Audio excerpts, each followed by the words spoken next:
Hello everyone, कैसे हैं आप सभी। उम्मीद है आप सभी की टीचिंग एग्ज़ाम्स की प्रिपरेशन काफ़ी अच्छी चल रही होगी। इससे पहले का जो वीडियो लेक्चर मैंने बनाया था वो इम्पोर्टेंट लोकस पे था, जिसमें हमने कोऑर्डिनेट ज्योमेट्री का यूज़ करके शॉर्ट ट्रिक से लोकस निकालना सीखा था। 4 फार्मूले मैंने उसमें कराए थे और ये बोला था कि जो 2 फार्मूले बचे हैं एलिप्स और हाइपरबोला के, मैं उनको आपको नेक्स्ट लेक्चर में कराऊंगा। तो आज मैं वही आपको कराने वाला हूँ। चलिए स्टार्ट करते हैं।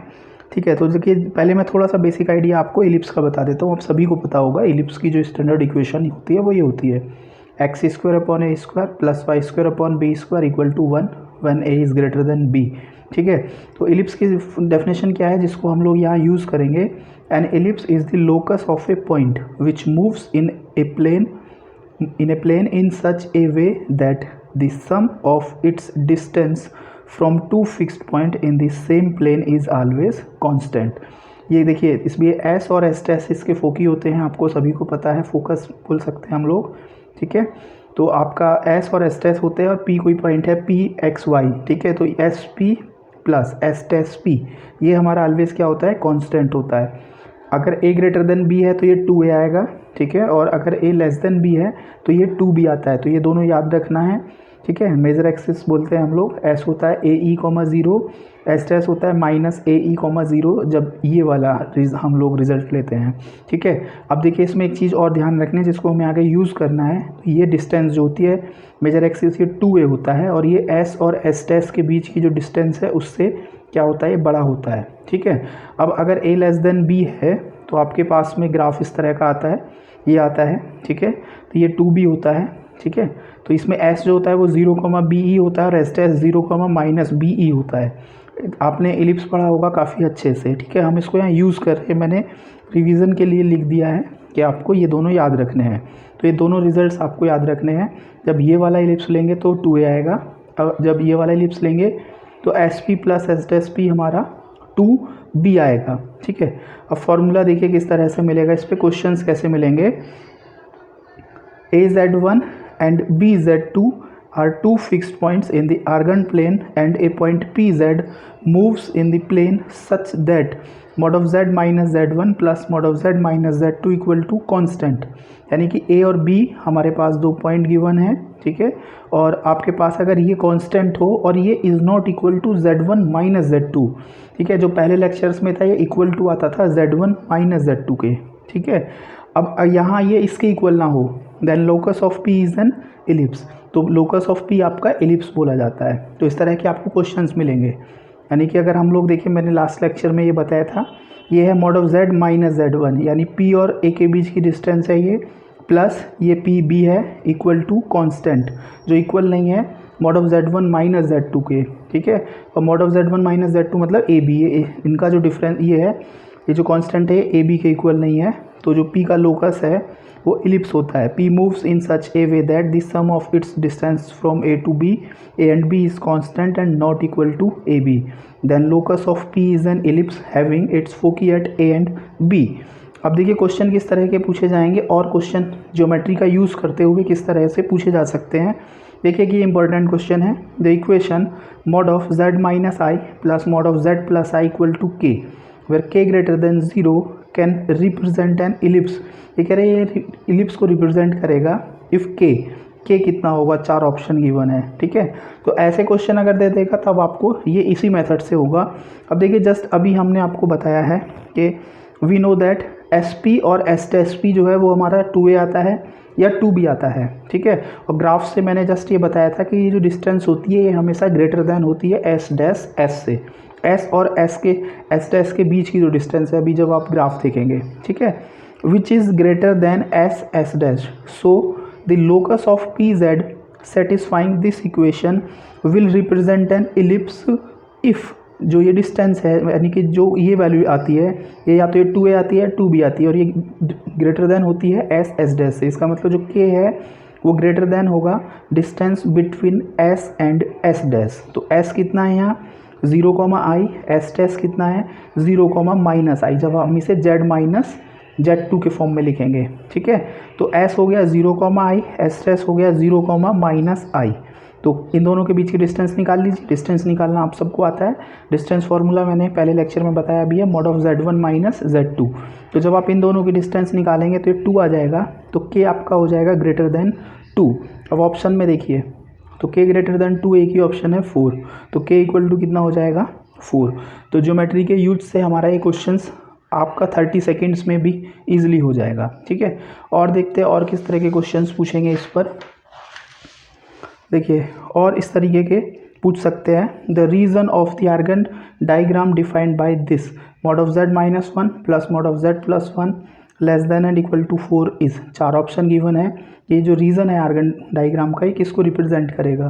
तो सिंपल इस फॉर्म से अगर हम लोग लिखें तो ये P A plus P B less than and equal to 4 है, ठीक है। अब देखिए यही चेक करना होता है, ये 4 है तो ये z1 माइनस z2 नहीं आ रहा है, क्योंकि z1 है 1, z2 है माइनस 1, तो दोनों के बीच की डिस्टेंस अगर हम लोग निकालेंगे z1 माइनस z2 तो वो हमारे पास में आएगा 2, जबकि ये कितना है 4 है। यही हम लोगों ने लास्ट पेज में हम लोगों ने ये लिखा था कि ये is not equal to z1 minus z2 अगर होगा तभी ये लोकस होगा इलिप्स का। तो यह P A plus P B less than and equal to 4 है, इसका मतलब लोकस ऑफ पी क्या हो गया आपका? Interior and boundary of the ellipse, ठीक है, क्योंकि इलिप्स को रिप्रेजेंट करेगा। और less than and equal to 4 का मतलब है, लेस देन मतलब उसके इंटीरियर पॉइंट्स और इक्वल टू मतलब उसके boundary points, having foci at 1 0 and minus 1 0। और इसमें अगर ये पूछता है कि मेजर एक्सिस क्या है, तो आपको बताया था 1 माइनस 1 जो पहला वाला ग्राफ है वो बनेगा, तो मेजर एक्सिस आपका 2a होता है जो होगा अलॉन्ग द रियल एक्सिस, ठीक है। तो इस तरह के क्वेश्चंस आपके छोटे छोटे क्वेश्चंस बनेंगे। नेक्स्ट क्वेश्चन है आपका, the region in the argand plane defined by mod of z minus 2i plus mod of z plus 2i less than 5 is the interior, ये मैंने लिख दिया है, is the interior of the ellipse। ये interior of the ellipse को define करेगा with major axis along the imaginary axis। तो इसमें major axis imaginary axis होगा। तो मैंने दोनों क्वेश्चन ले लिए हैं। तो देखिए ये पी ए है plus P B less then 5, ठीक है। तो अब ये चेक करना होता है कि जो 5 है ये इन दोनों का डिस्टेंस तो नहीं आ रही है, तो 2i और माइनस 2i के बीच की डिस्टेंस अगर हम लोग निकालेंगे mod of z1 minus z2 distance फार्मूले से, जिसको लेक्चर नंबर 1 में हम लोगों ने डिस्कस किया था, तो ये 5 नहीं आएगा। तो इसका मतलब ये रिप्रेजेंट करेगा किसको? इलिप्स को, ठीक है। और लेस देन 5 का मतलब क्या है आपका? इंटीरियर पॉइंट्स, जो उस इलिप्स के अंदर के पॉइंट्स होंगे उनको, ठीक है। और इसमें जो आपकी जो फोकी होगी वो होगी 0,2 0,-2, क्योंकि ये 2i है और माइनस 2i है, ठीक है। तो कॉम्प्लेक्स नंबर को x, y के फॉर्म में हम लोग लिख लेते हैं, ठीक है। तो 0,2 0,-2 ये y एक्सिस पे बिलोंग्स कर रहे हैं, तो इसलिए इसका जो मेजर एक्सिस होगा वो आपका अलोंग होगा इमेजिनरी एक्सिस, मतलब y एक्सिस पर, ठीक है। तो ये क्या है? कॉम्प्लेक्स नंबर और ज्योमेट्री का यूज़ से हमारे कैसे क्वेश्चंस, ये आपका आप इस क्वेश्चन को आप इसको इलिप्स में भी रख सकते हैं और कॉम्प्लेक्स नंबर में भी रख सकते हैं। ये दोनों जगह पर ये क्वेश्चंस आपका मिल सकता है। और देख लेते हैं, देखिए अब ये क्वेश्चन आपका अगर वहाँ दे दिया, आपको इलिप्स में दे दिया इस तरह का है, तो बहुत छोटा सा क्वेश्चन, अगर ये कॉन्सेप्ट क्लियर है तो if mod of z plus 3i plus mod of z minus i equal to 8 then the locus of z is an ellipse. इसका जो लोकस है वो इलिप्स आएगा ऑफ इसेंट्रिसिटी। ये मैंने इसलिए लिखा है क्योंकि ऑप्शंस जो गिवन है इस क्वेश्चन में उसमें इसेंट्रिसिटी भी गिवन है, ठीक है। Then the locus of z is an ellipse of eccentricity 1/2 and major axis along x axis, और इसका जो मेजर एक्सिस होगा वो x एक्सिस के अलॉन्ग होगा। तो सिंपल है, देखिए अब आपका ये है mod of z minus z not, यहाँ लिख लीजिए चाहे इसको, plus mod of z mod of z minus z1 plus mod of z minus z2। तो देखिए z1 है i और z2 है माइनस 3i, और ये 3i और माइनस 3i के बीच की जो डिस्टेंस है वो 8 तो आएगी नहीं, ठीक है। तो ये क्या है आपका इलिप्स को रिप्रेजेंट करेगा। एस पी प्लस एस टेस पी इक्वल टू आ रहा है 8, ठीक है। अब ये 2a होता है या 2b होता है, तो ये कैसे पता लगेंगे? ये s से पता लगेगा।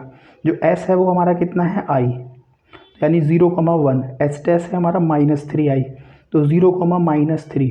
इसका मतलब s और s टेस y एक्सिस पे बिलोंग्स कर रहे हैं, और जब ये y एक्सिस पे बिलोंग करेंगे तो ये कितना आएगा? 2b आएगा। तो ये 2b की वैल्यू है 2b equal to 8, b equal to 4, तो b की वैल्यू आ गई। अब हमें इसेंट्रिसिटी निकालनी है 1/2, तो ये कैसे आ गया? ये तो प्रूफ हो ही गया कि इलिप्स है, इसका मेजर एक्सिस अलोंग करेगा, सॉरी ये गलत लिख दिया है, ये वाई एक्सिस पे आएगा, ठीक है। और अब देखिए हम लोगों के पास में इसेंट्रिसिटी निकालनी है। अब देखिए कैसे निकालेंगे, एस और एस टेस इन दोनों के बीच की डिस्टेंस निकाली है एस एस टेस डिस्टेंस फार्मूले से, तो ये 4 आएगी। और एस एस डैश कितना होता है 2BE, क्योंकि एस और एस टेस के कोऑर्डिनेट्स आपको मैंने अभी लिखाए भी हैं, जहाँ ये ग्राफ मैंने बनाए थे। एस होता है 0,BE, एस टेस होता है 0,-BE, तो इन दोनों के बीच की डिस्टेंस 2BE आती है। तो 2BE equal to 4, B already 4 है, तो E हमारा 1/2 आ जाएगा, ठीक है। तो क्वेश्चन ये कॉम्प्लेक्स नंबर में भी है और ये आपका इलिप्स में भी है। और लास्ट क्वेश्चन इलिप्स का, फिर उसके बाद देखते हैं हम लोग हाइपरबोला के लोकस कैसे मिल सकते हैं। The set of points z satisfying mod of z +4 plus mod of z -4 equal to 10 is an ellipse with eccentricity 4/5। तो सेम क्वेश्चन है आपका। देखिए ये 4 है, ये -4 है, इन दोनों के बीच की डिस्टेंस आ गई 8 और ये 10 है, तो इसके इक्वल टू नहीं है। तो इसका मतलब SP plus S S P आपका 10 है, तो ये कांस्टेंट है, तो इसका जो लोकस है वो इलिप्स होगा, ठीक है। और S और S डैश, S है 4,0, S डैश है -4,0। तो अब देखिए ये 4,0 -4,0 एक्स एक्सिस से बिलोंग कर रहे हैं, तो इसका मतलब ये 2A आएगा, ठीक है। ये 2A आता है या 2B आता है, तो 2A मतलब मेजर एक्सिस है। तो 2A equal to 10, A equal to 5। तो मैंने दोनों क्वेश्चन ले लिए हैं, एक बार जब B ये 2B के इक्वल आ रहा है और एक बार ये 2A के इक्वल आ रहा है, ठीक है। उसके बाद क्या होता है, अगर S और S के बीच की डिस्टेंस निकाली तो 8 आ गया, ठीक है। तो ये आएगा 2AE, ये ध्यान रखना 2AE आएगा, क्योंकि ये 2B आता है और ये 2AE आएगा, क्योंकि यहाँ पर एक्सिस जो है वो आपका वाई एक्सिस है, यहाँ पर एक्स एक्सिस है। तो A की वैल्यू 5 यहाँ पुट करी तो E इक्वल टू आ गया 4/5, ठीक है। अब ये क्वेश्चंस हैं आपके जो लोकस, जो इम्पोर्टेंट लोकस है, ज्योमेट्री है, उसको यूज़ करके किए गए हैं, ठीक है। और इनको प्रिपेयर करने में काफ़ी मेहनत लगी है इस तरह से डिज़ाइन करने में, जिससे कि आप लेक्चर फॉर्म में इसको आसानी से समझ सकें। तो अब क्या करें, इसके नोट्स बना लीजिए, ठीक है। कुछ और इम्पोर्टेंट लोकस में इसके बाद का जो एक लेक्चर और आएगा उसमें इम्पोर्टेंट लोकस के कुछ और क्वेश्चंस लेंगे जो सिंपली नॉर्मली हो जाते हैं, z equal to x plus i y put करके, ठीक है। तो इसके बाद हाइपरबोला को देख लेते हैं हम लोग। अब देखिए हाइपरबोला क्या है आपका। अब हाइपरबोला के बारे में भी आप लोगों को पता ही होगा। तो हाइपरबोला क्या होता है, hyperbola is the locus of a point which moves in such a way that the differences of its distances from two fix point is always constant, ठीक है। इसमें क्या होता है, इसमें माइनस डिफरेंस, उसमें प्लस होता है, इसमें डिफरेंस होता है। तो मैंने यहाँ 2A वाला ही लिया है, ठीक है, एक ही लेना है हमें यहाँ पर। हाइपरबोला में क्वेश्चन इसी पे पूछेगा। तो इसका ग्राफ कुछ इस तरह का होता है, S E,0, S dash minus A E,0 इसकी फोकी होते हैं, ये पॉइंट P होता है। तो इसमें जो आता है S dash P minus SP, ये इक्वल टू 2A आता है, ठीक है। अब इसमें ये ध्यान रखना, ये 2A यहाँ से यहाँ तक होता है, इसमें जो ये वैल्यू है 2A ये लेस देन होती है S डैश से। S डैश देखिए S डैश यहाँ है और S यहाँ है, तो इन दोनों के बीच की डिस्टेंस निकालेंगे तो ये होगी, तो ये 2A से ग्रेटर देन आ रही है। तो ये जैसे अभी हमने इलिप्स में K की वैल्यू कैलकुलेट करने में इसको यूज़ किया था, ऐसे ही हम यहाँ पर भी K की वैल्यू कैलकुलेट करने में इसको यूज़ करेंगे, ठीक है। तो इसमें याद रखना है आपको S dash P minus SP equal to 2A आएगा, ठीक है। फॉर्मूले फॉर्म में अगर हम लोग इसको याद करना चाहें तो ये है AZ1 and BZ2 are two fixed points in the Argand plane and a point PZ moves in the plane such that mod of Z minus Z1 minus mod of Z minus Z2 equal to constant and this not equal to mod of Z1 minus Z2 same, ठीक है। तो PA minus PB यानी PA minus PB अगर हमारा constant आ रहा है और वो कांस्टेंट AB के इक्वल नहीं है, means mod of Z1 minus Z2, तो लोकस ऑफ P आपका हाइपरबोला होगा having its foci at A and B, ठीक है। अब इसमें भी एक क्वेश्चन वही K वाला ले लेते हैं जैसा हमने अभी किया था। ये है the equation mod of Z plus i minus mod of Z minus i equal to K represent a hyperbola if, तो K की वैल्यू किस में बिलोंग्स करेगी, ठीक है। तो सिंपल है, आप देखिए K की वैल्यू किस तरह से निकालते हैं हम, ये होता है फॉर्मूला जो जस्ट अभी हम लोगों ने पढ़ा है, ठीक है। तो इसमें क्या होता है S dash P minus SP, जो हम लोग डिस्टेंस निकालते हैं S dash P minus SP, ठीक है। तो ये जो डिस्टेंस होती है ये हमारी लेस देन आती है किससे, S डैश से, ठीक है। जस्ट ग्राफ में हमने देखा है, क्योंकि ये वैल्यू आपकी क्या आती है, ये वैल्यू हमारी 2A आई थी और 2A हमारे पास ग्राफ से हम देख रहे थे S डैश से लेस देन आती है। तो हमारे पास S है यहाँ पर ये 0,1, एस डैश है 0,-1।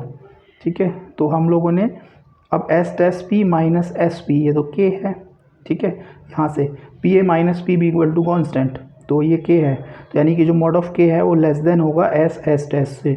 एस और एस डैश के बीच की डिस्टेंस निकालेंगे तो ये 2 आ जाएगा, तो मॉड ऑफ के लेस देन 2, तो इसका मतलब जो के है वो -2 से 2 में बिलोंग्स करेगा। ठीक है, और लास्ट क्वेश्चन,